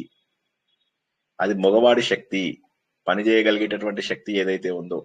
అయితే అక్కడ ఆ శక్తి చేస్తే నీకేమీ మెడల్ ఇవ్వరట. వాడు చెప్తున్నాడు, మాధవ్ అని చెప్తున్నాడు, మెడల్ ఇవ్వరు అని చెప్పి. It's wonderful movie. అందరూ కూడా దేశభక్తులు అందరూ కూడా చూడాల్సిన మూవీ ఇది. అయితే మొదటి భాగం బాగుందా రెండో భాగం బాగుందా అనే ప్రశ్న వస్తే నాకైతే మొదటి భాగమే నచ్చింది. ఎందుకంటే అందులో పాటలు కూడా బాగున్నాయి. రెండో భాగంలో ఏమైందంటే వైలెన్స్ ఎక్కువ ఉంది. అంటే చాలా డీటెయిల్ గా తీసినప్పుడు ఏమవుతుందంటే ఒక సినిమా లోపల యాజ్ ఇట్ ఈస్ గా చూపించాలనుకోండి. ఉదాహరణకి వాళ్ళు ఎవరినో చంపాలనుకుంటాడు వాడు, పాకిస్తాన్ లో ఎవడో విలన్ ISI ఏజెంట్.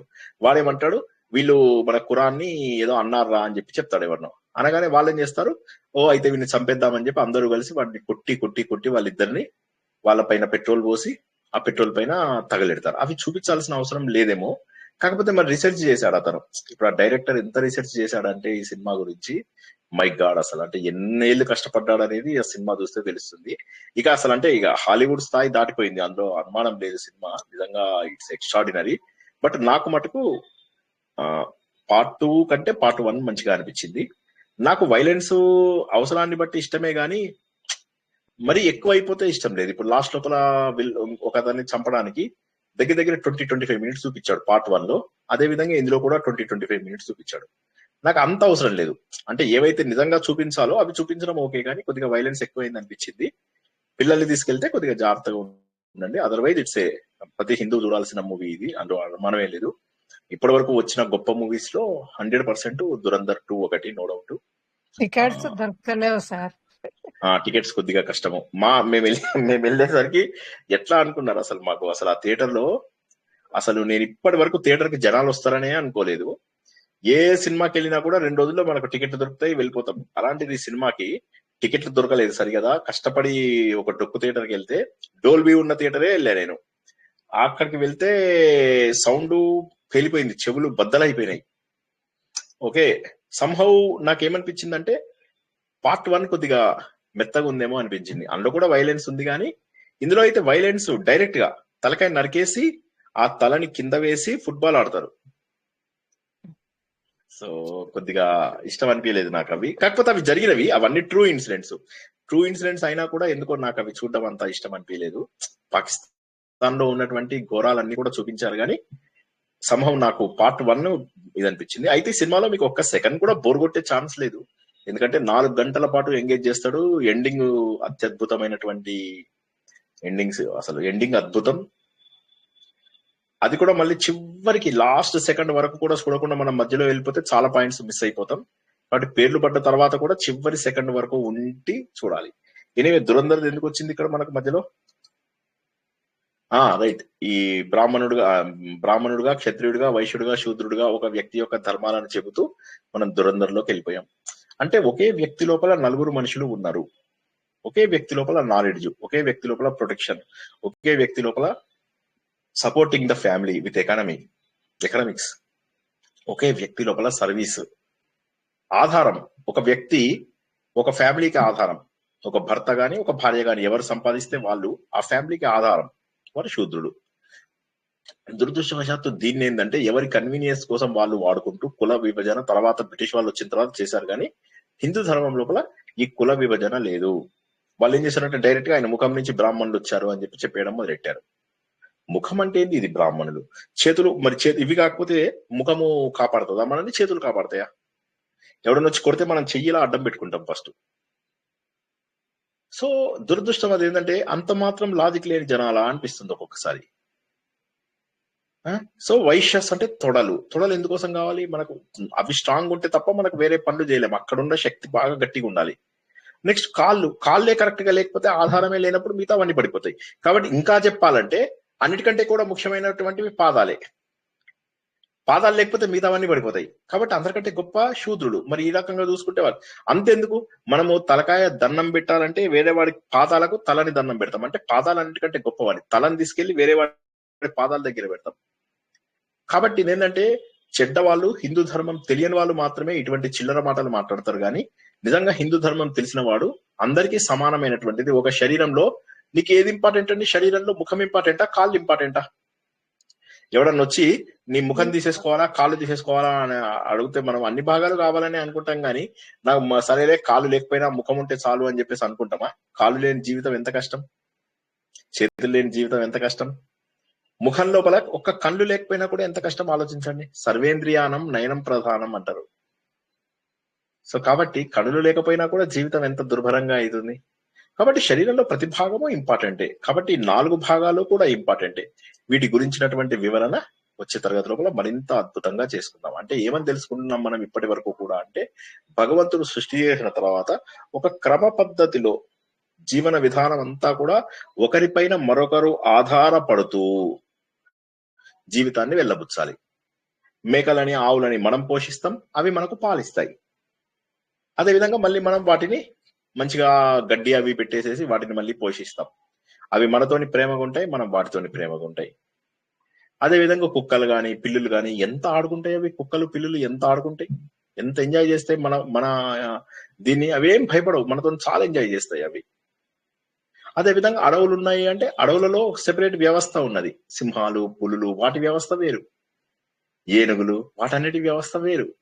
సో కాబట్టి భగవంతుడి సృష్టి లోపల ఏది కూడా అనవసరంగా సృష్టించినది కాదు. ఒక క్రమ పద్ధతిలో ఎవరెవరి కర్మలకు అనుసరించి వాడు ఆ జన్మ ఎత్తాలి అన్నట్టుగా. ఇప్పుడు మాంసాహారం తినే వాళ్ళందరూ కూడా వచ్చే జన్మ లోపల వేరే మాంసాహారపు జంతువులకు బలైతారు. సో ఇది శ్లోకం. ఈ శ్లోకం ఎందులోదో నేను మర్చిపోయాను. ఎవరైతే మాంసాహారం తీసుకుంటారో వారు వచ్చే జన్మలో మాంసాహారం తినే జంతువులకు బలైతారు అని చెప్పేసి ఉందన్నమాట. సో ఆ విధంగా ఒక సిస్టమ్ తయారైంది. ఎవరిని తినాలి, ఎవరు ఇదవ్వాలి, ఇవన్నీ కూడా ఒక సిస్టమ్ లాగా తయారు చేశారు. మనుషులలో ఉన్నటువంటి వికృత భావాలను బహుశా అప్పుడే దేవుడు గుర్తించాడేమో తెలియదు. లేక ఈ భావం రాజసము, సాత్వికము, తామసము ఏవైతే ఇచ్చాడో వాటి ద్వారా జనాలు ఏ స్టేజ్ కైనా వెళ్ళొచ్చు అని ఊహించాడు. లేకపోతే అసలేం ఊహించలేదు పాపం. ఆయన అన్ని సిస్టమేటిక్ గా పెట్టాడు. ఎక్కడ జంతువులు అక్కడ, ఎక్కడ మనుషులు అక్కడ అని. దాన్ని మనుషులు తమ తెలివితేటలతోనే నాశనం చేశారు. అది కూడా అయ్యుండొచ్చు. భగవంతుడే అనుకోని ఉండకపోవచ్చు ఈ సృష్టి ఇలా తయారవుతుంది అని. ఎందుకంటే మనం భాగవతం చదువుకున్నట్లయితే ఏమర్థమవుతుంది మనకు భాగవతంలో? సృష్టి చేసిన ఫస్ట్ జనరేషన్ లోనే తల్లి గొడవ పెడుతుంది. ఏ తల్లి గొడవ పెడుతుందండి? ఎవరైనా చెప్పండి, జ్ఞాపకం ఉందా ఎవరికైనా?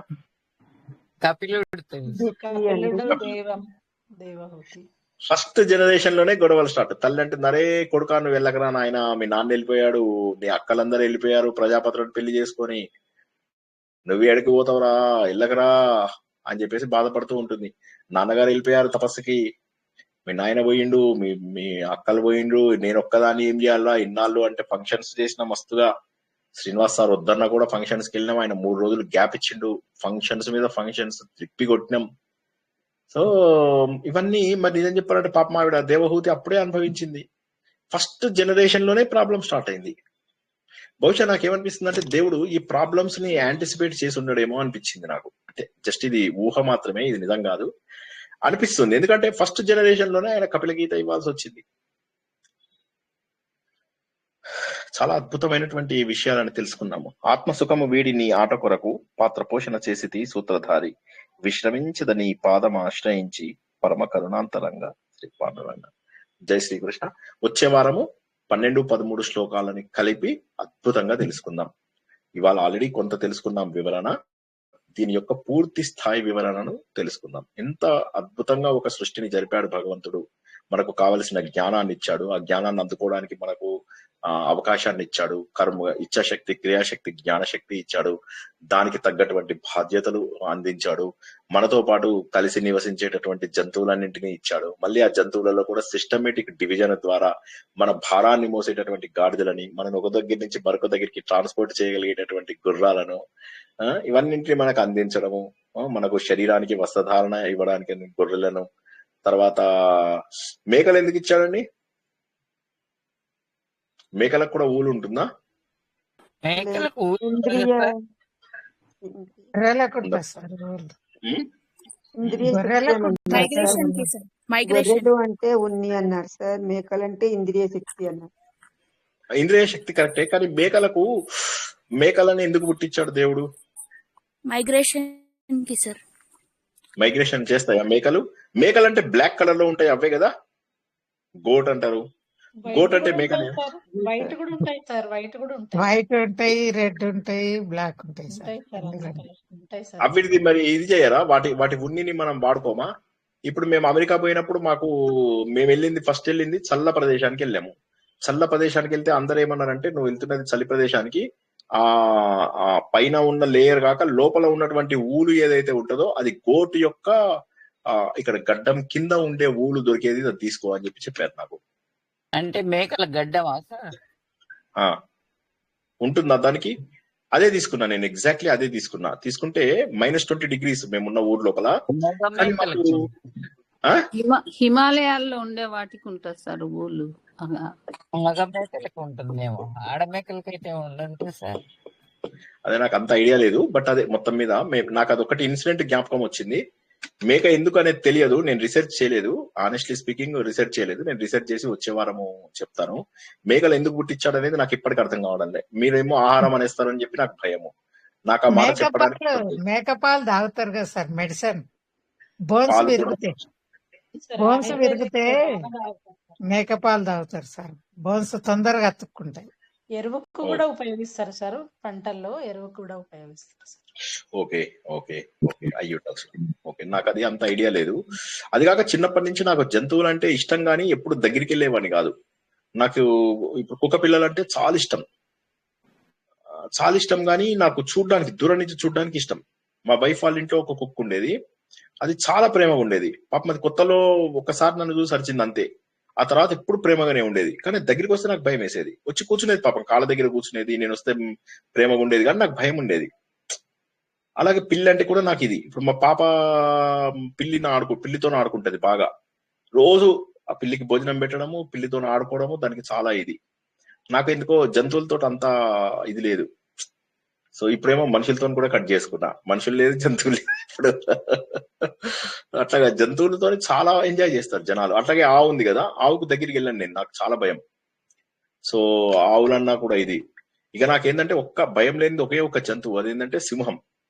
ఆ సింహము, పులులు ఉంటాయి కదా, అబ్బంటే భయం లేదు నాకు.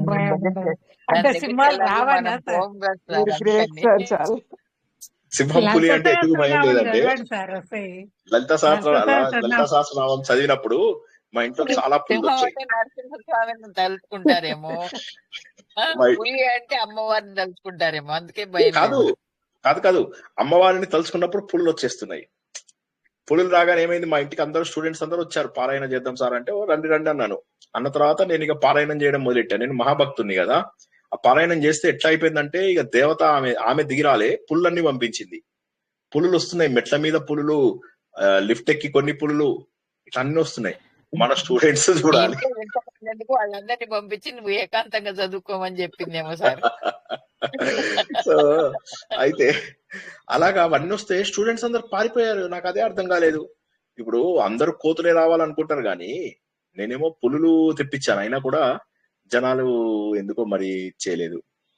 అలా ఉంటే సార్ పారాయణ చేసేటప్పుడు అవే గుర్తొస్తున్నాయి సార్, మీరు అలా చెప్పకండి సార్. తప్పుకున్నాను సార్ మధ్యలో పారాయణ.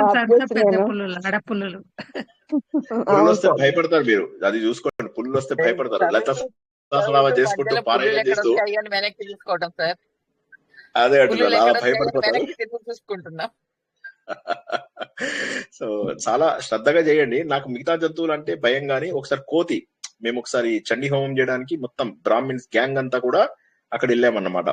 వెళ్ళగానే ఇక్కడ అందరము దోతిలు కట్టుకొని పిలకలు వేసుకొని అందరము అక్కడ నిలబడ్డాం. ఇంతలోకే ఒకే ఒక కోతి వచ్చింది. పాప కోతి ఊరికే కూర్చుంది అక్కడ. అదేమి ఎవరిని సతాయించడానికి రాలేదు, దానికి ఏదో సరదా అనిపించింది. లేకపోతే అంటే ఎవరైనా మహాభక్తుడు ఉండొచ్చు, వాడి కోసం వచ్చి ఉండొచ్చు. సో వస్తే ఆ కోతిని చూసి నా ముందున్నోళ్ళు పరిగెడుతున్నారు, వాళ్ళని చూసి నేను పరిగెడుతున్నా, నేను ముందున్నోళ్ళని చూసి నవ్వుతున్నా, నన్ను నా గ్యాంగ్ చూసి మిగతా వాళ్ళు అందరు పరిగెడుతుంటే అదొక పెద్ద, అసలు అది ఎంత అంటే అదొక పెద్ద సినిమాలో అతిపెద్ద కామెడీ సీన్ అనమాట. అందరం పరిగెడుతున్నాం, పిలకలు వేసుకొని ధోతీలు వేసుకొని ప్రాణాలు అరచేతిలో పెట్టుకొని వాళ్ళ బతుకుతామా లేదా అన్నట్టుగా పరిగెడుతున్నాం అన్నమాట. ఒక కోతికి చూసి అంత భయపడుతుంది నేను. సో నేనంటే సరే, నాకు జంతువులు అంటే పెద్దగా ఇష్టం లేదు కాబట్టి అది వేరే సంగతి. కానీ మిగతా వాళ్ళు కూడా చాలా భయపడ్డారు. మరి ఎందుకు అంత భయపడ్డారో తెలియదు. ఎనీవే, సో అది సంగతి. చక్కటి విషయాలని తెలుసుకున్నాం పురుష సూక్తం లోపల. భగవంతుడి సృష్టి ఏది కూడా వృధా కాదని, భగవంతుడి సృష్టిలో ప్రతి దానికి కూడా ఒక పాత్ర ఉందని, అందరినీ కూడా కో ఎగ్జిస్ట్ అవ్వమని చెప్పేసి భగవంతుడు చెప్పాడు. మనందరికీ కూడా అందరూ కలిసి జీవించండి, సహజీవనము చేయాలి. ఈ సృష్టి లోపల ఏది కూడా వృధా కాదు. ఇప్పుడు మనం చూసినట్టయితే పూర్వకాలం లోపల వాల్మీకి ఆశ్రమం లోపల లవకుశులు, తర్వాత మళ్ళీ మనకు మహాభారతంలో తీసుకున్నట్లయితే భరతుడు సింహాలని పుల్లని కూడా ఆయన ఆడిచ్చేవాడు. వాటికి కూడా మళ్ళీ సెపరేట్ గా నీళ్ళు అవి పోసి వాటన్నిటికి కూడా మంచిగా ఇవి చేసేవాడు ఆయన. సేమ్ లవకుశులు కూడా అంతే, సింహాలకు పులులకు కూడా నీళ్లు పోయడము అవి ఇవి చేసేవాళ్ళు. మళ్ళీ ఇందులో ఉన్నటువంటి అమ్మాయిలు ఉంటారు కదా, ఎవరు ఇక్కడ ఈ ఆశ్రమంలో పెరుగుతున్నటువంటి అమ్మాయిలు వీళ్ళు వాళ్ళందరూ నెమళ్లకు, హంసలకు, ఇతర పక్షులకు వాటన్నిటికీ ఆహారం వేయడము, నీళ్లు అందజేయడం ఇవన్నీ చేస్తుండేవాళ్ళు. అందరూ కలిసి ఉండేవాళ్ళు. అందుకోసమే రాజులు ఏం చేసేవాళ్ళంటే వాళ్ళు అరణ్యవాసం చేసేవాళ్ళు. అంటే ఇది లైఫ్ అంతా టెన్షన్ పడి పడి పడి పడి రాజ్యాన్ని, అందరికంటే ఎక్కువ కష్టపడ్డది ఆ రోజుల్లో రాజులు అన్డౌటెడ్లీ. ఎందుకంటే రాజులే దేశాన్ని పరిపాలించాలి, వేదాన్ని కూడా నిలబెట్టేది రాజులే. ఎందుకంటే వేదం నిలబెట్టే హక్కు, వేదం నిలబెట్టాల్సిన బాధ్యత క్షత్రియుల మీద ఉంటుంది. ఆ వేదం చదివే బాధ్యత బ్రాహ్మిన్స్ మీద ఉంటుంది. కాబట్టి రాజు క్షత్రియుడిగా అయినటువంటి ప్రతి ఒక్కరికి కూడా అదొక రిస్క్ ఉండేది. సో దాంతో ఏంటంటే ప్రతిదీ చేసి చేసి చేసి చేసి అలసిపోయే వాళ్ళు లిటరల్ గా. ఆ రోజుల్లో యజ్ఞాలు చేయాలంటే రాజులు చేసేవాళ్ళు. చేయించడం వల్ల ఏమైంది, వేదాలు కాపాడటమే కాకుండా యజ్ఞాలు కూడా చేసేవాళ్ళు రాజులు. యజ్ఞాలు చేయాలంటే డబ్బు ఎక్కడిది, చాలా డబ్బు ఖర్చు పెడితే కానీ యజ్ఞాలు అయ్యేవి కాదు ఆ రోజుల్లో. సో అంత కష్టపడి వాళ్ళు సమాజాన్ని కాపాడి అలసిపోయి సొలిసిపోయి చివరికి కొడుకుకు బాధ్యత అప్పజెప్పి వెంటనే పరిగెత్తుకుంటూ ఆశ్రమవాసం చేసేవాళ్ళు. ఇంకా మనవళ్ళు మనవరాళ్ళు ముని మనవళ్ళని ఎత్తుకుందాం, వాళ్ళతో ఆడుకుందాం, చిట్టి తల్లి ఈ గొడవలేం లేవు. అందరు కూడా ప్రశాంతమైనటువంటి జీవితాన్ని గడుపుతూ భగవంతుడి యొక్క అన్వేషణ లోపల వారెవరు అని చెప్పి తెలుసుకునేటటువంటి దీంట్లో ఉండేవాళ్ళు. అందుకే మనకు జనకుడు గురించి అంత బాగా ఎందుకు చెప్తారంటే, ఆయన ఉద్యోగం చేస్తూ కూడా, అంటే రాజ్యం యొక్క భారాన్ని భరిస్తూ కూడా అంటనట్టుగా ఉండగలిగాడు. ఎందుకంటే రాజ్యం అనేటటువంటి భారం మాటలు కాదు, ఒక ఫ్యామిలీ రెస్పాన్సిబిలిటీ కాదు, అది ఒక దేశం రెస్పాన్సిబిలిటీ. అది చేస్తూ కూడా ఉండగలగడం అనేది అది మాటల విషయం కాదు. జై శ్రీకృష్ణ. ఇంకేమన్నా ప్రశ్నలు ఉంటే అడగండి. రేపు కూడా వీలైతేనే నేను ఆఫీస్ నుంచి ఎర్లీగా వస్తేనే రేపు మనకు భగవద్గీత ఉంటుంది. ముందే చెప్తాను, 3-4 గంటల ముందు చెప్తాను. ఇవాటిలాగానే 3-4 గంటల ముందు నేను చెప్తాను. ఒకవేళ కనుక రేపు నా మీటింగ్స్ అన్ని కంప్లీట్ అయిపోతే నేను ఆఫీస్ నుంచి ఎర్లీగా వస్తే తప్పకుండా రేపు భగవద్గీత ప్రవచనాన్ని చెప్పుకుందాం. 18వ అధ్యాయము 7-8 వారాలైంది. ఎక్కడ వేసిన శ్లోకం 3వ శ్లోకం దాకా కూడా వచ్చినట్లేము. రేపు కనీసం ఇంకొక 2-3 శ్లోకాలైనా ఫాస్ట్ గా చెప్పుకోవడానికి ప్రయత్నం చేద్దాం. ఈ రోజు ప్రవచనానికి రామయ్య వచ్చాడు కదా సార్. ఏంటమ్మా? ఈ రోజు ప్రవచనానికి రామయ్యని తీసుకొచ్చారు కదా సార్. ఓహో, వెనకాల శ్రీరామనవమి వస్తుంది కదా. బాగుంది, దానికి రాముని చూస్తున్నాను సార్. అలాగే మీరు అవనాల గురించి వాటి గురించి చెప్తున్నారు కదా సార్. అదే ఇది అప్పుడు మేము అయోధ్యకి మేము కలెక్షన్ చేసాం కదా. చేసినప్పుడు మాకు ఎవరైతే ఎక్కువ ఇది అంటే ఎక్కువ మందిని గ్యాదర్ చేశారో, ఎక్కువ మందిని తీసుకెళ్లారో వాళ్ళందరికీ మళ్ళీ అక్షింతల డిస్ట్రిబ్యూషన్ కూడా రెస్పాన్సిబిలిటీ ఇచ్చారు. ఇచ్చినప్పుడు నాకు ఇది మొమెంటో ఇచ్చారు అనమాట. అప్పుడు అట్లా చాలా సంతోషం అనిపించింది. సో ఇంకా అప్పటికి అక్షింతలన్నీ వితరణ మళ్ళీ దేవుడి దయ వల్ల చేసే అవకాశం వచ్చింది. అప్పుడు ఆ సీనరీ కూడా బాగుంది సార్. హరే కృష్ణ గురువు గారు. హరే కృష్ణ మేడం. ఒక చిన్న డౌట్ అండి. అదే ఇప్పుడు మనము గుడికి వెళ్ళినప్పుడు అంటే జస్ట్ నా ఒక క్వశ్చన్ అడుగుతున్నాను స్వామి. జనరల్ క్వశ్చన్ చెప్పండి. గుడికి వెళ్ళినప్పుడు మనము ఈ ప్రసాదం పెడతారు కదా, ఆ ప్రసాదము మనము ఇప్పుడు ఏదైనా ఒకటి ఏదో ఒక ఇష్యూ అయింది అనుకోండి, ఏదో వాడు ఏదో కోపంలో ఉన్నాడు అనుకోండి, వాళ్ళు ఎవరితో అయినా గొడవ పడుతున్నారు అనుకోండి, ఏదో సమ్ ఇష్యూ అయింది, వాడు కోపంతో పెట్టినప్పుడు ఆ ప్రసాదం మనం తీసుకోవచ్చా? ప్రసాదము తయారు చేసిన వాడితోటి ఉంటుంది, అది ఇచ్చేవాడి చేతిలో ఏం లేదు. ఆ ప్రసాదం తయారు చేసే వాడు ఎవరైతే ఉంటాడో అప్పుడు. అయితే ఇక్కడ ఒక విషయాన్ని గుర్తుంచుకోవాల్సింది ఏంటంటే, జనరల్ అంటే ఇది నమ్మకంకి సంబంధించినటువంటిది మాత్రమే, దీనికి ఎటువంటి సైంటిఫిక్ ఆధారం లేదు. ఓకేనా? నేను చెప్పేది మతం అనేటటువంటిది నమ్మకము. మనం నేర్చుకుంటున్నటువంటిది ఏదైతే ఉన్నదో దీన్ని ఆధ్యాత్మికత అంటారు. ఇప్పుడు మన అన్ని ప్రవచనాలలో కూడా నమ్మకం కంటే కూడా ఆధ్యాత్మికతకి ఎక్కువ ప్రాధాన్యత ఇస్తాం. రెండు మళ్ళీ ఒకసారి చెప్తాను చూడండి. Religion, spirituality. Religion, spirituality. Spirituality doesn't need a religion. Spirituality అనేటటువంటిది ఆధ్యాత్మికత ఏదైతే ఉన్నదో ఇది నమ్మకం పైన ఆధారపడి ఉండదు. సత్యాల ద్వారా, ఆలోచన ద్వారా, హేతువాదం ద్వారా వచ్చేది ఆధ్యాత్మికత. ఇప్పుడు మన ప్రవచనాలలో చెప్పుకునేది. ఇటు కుడి పక్కన ఉండేటటువంటిది రిలీజన్. రిలీజన్ నమ్మకం పైన ఆధారపడి ఉంది. ఇప్పుడు దానికి సంబంధించిన ప్రశ్న మీరు చెప్పారు కాబట్టి దాంట్లో ప్రశ్నలో ఏంటంటే, నమ్మకం ఏంటంటే జనరల్ గా ప్రతి దేవుడికి ఒక రకమైనటువంటి ఆహారం ఉంటుంది. ఒక్కొక్క రకమైన ఆహారము మన శరీరంలో ఒక్కొక్క ధాతువుకి పనిచేస్తుంది. ఇది మనం లలిత సహస్రనామంలో కూడా చెప్పుకున్నాం. లలిత సహస్రనామంలో చెప్పుకునేది ఏంటంటే, రకరకాల పదార్థాలు, రకరకాల లేయర్స్ మన శరీరంలో ధాతువులు ఉంటాయి, సప్త ధాతువులని. దానికి మనం చెమట ఇది కూడా కలుపుకుంటే అష్ట ధాతువులు అవుతాయి అన్నమాట. సో ఈ ధాతువులన్నీ కూడా మన శరీరాన్ని తయారు చేసేదానికి మీరు తీసుకున్నటువంటి ప్రసాదం మనకు శరీరంలో వెళ్తుంది. నంబర్ 1. నంబర్ 2 ఏంటి, ఈ ప్రసాదం లోపల తయారు చేసిన వాడికి దోషాలు ఉండొచ్చు, తర్వాత మనకు వచ్చేటటువంటి వస్తువులలో దోషాలు ఉండొచ్చు, తర్వాత డిస్ట్రిబ్యూషన్ లోపల ఏదైనా మిస్టేక్స్ జరగవచ్చు, తర్వాత ఇచ్చేవాడి చేతులు వాడి ఇలా ముక్కు చీదుకొని ఇట్లా మళ్ళీ దాన్ని శుభ్రంగా అందరికి ఇస్తాడు కదా. మనకు తిరుపతిలో అదే కదా మనకు వచ్చేది, అదే ఇస్తాడు. సో కాబట్టి మనం ఏం చేస్తాం, అబ్బా ప్రసాదం మస్తుంది, ప్రసాదం మస్తుంది అనుకుంటాం. కానీ అక్కడ తెలుసుకునేది ఏంటంటే, ఈ దోషాలన్నీ కూడా ఎప్పుడైతే వాటిని దేవుడికి సమర్పిస్తారో ఆ దోషాలన్నీ కూడా ఎగిరిపోతాయి. జనరల్ గా దేవుడికి ఎందుకు సమర్పిస్తారు అంటే, దేవుడు అది తింటాడు అంటే దేవుడికి ఎవరు సమర్పించరు. యాక్చువల్ గా కనుక మీరు నిజంగా ప్రసాదాలు, భోజనాలు అవి ఇవి దేవుడికి సమర్పిస్తే దేవుడు తిన్నాడు అనుకోండి, అప్పుడు మేము ఏం చేస్తామంటే చిన్న ప్లేట్ లో పెడతాం, ఇక పెద్ద ప్లేట్ లో పెట్టాం. దేవుడు తినడు అవి. ఇప్పుడు గోవర్ధనగిరికి అందరూ పూజలు చేస్తున్నప్పుడు ఏం చేస్తాడు శ్రీకృష్ణ భగవానుడు, గోవర్ధనగిరి రూపంలో వచ్చేసి వారు ఇచ్చినటువంటి వస్తువులన్నీ కూడా ఆరగిస్తాడు. ఆరగించి మళ్ళీ తనే శ్రీకృష్ణుడు లాగా అందరికీ చెప్తాడు, చూసారా ఇన్నాళ్ళు మీరు వేరే దేవుళ్ళందరికీ కూడా ప్రసాదం పెడితే వారు ఎవరో తీసుకోలేదు, గోవర్ధనగిరికి మీరు ఇచ్చినటువంటి ప్రసాదాలు మాత్రం గోవర్ధనగిరి తీసుకున్నది, కాబట్టి మనం ఇప్పటి నుంచి గోవర్ధనగిరికే పూజ చేయాలి అని చెప్పేసి శ్రీకృష్ణ భగవానుడు చెప్తాడు. కాబట్టి అయితే జనరల్ గా ఏమవుతుందంటే, దేవుడికి ఇచ్చే ప్రసాదాలు ఏవి కూడా దేవుడు తీసుకోడు. ఆయన ఏం చేస్తాడంటే అందులో ఉన్న దోషములను శుభ్రపరిచి మనకిస్తాడు. అందుకే దాన్ని ప్రసాదము అంటారు. ప్రసాదము అంటే అర్థం ఏంటి, ప్రసన్నమై దా.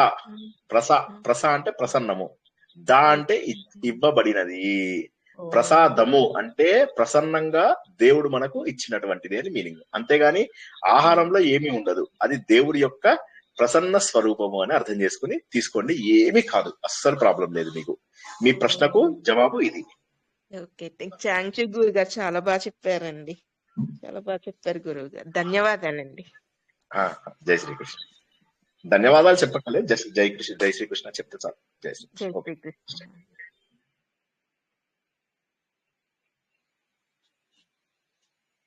ఇంకా వండర్ఫుల్.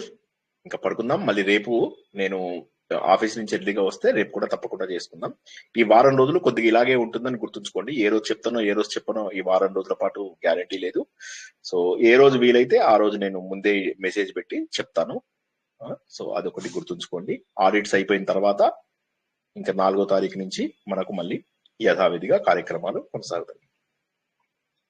ఇంకేవి ఎవరికేం ప్రశ్న లేకపోతే ముగించుకుందాం. Last 30 seconds.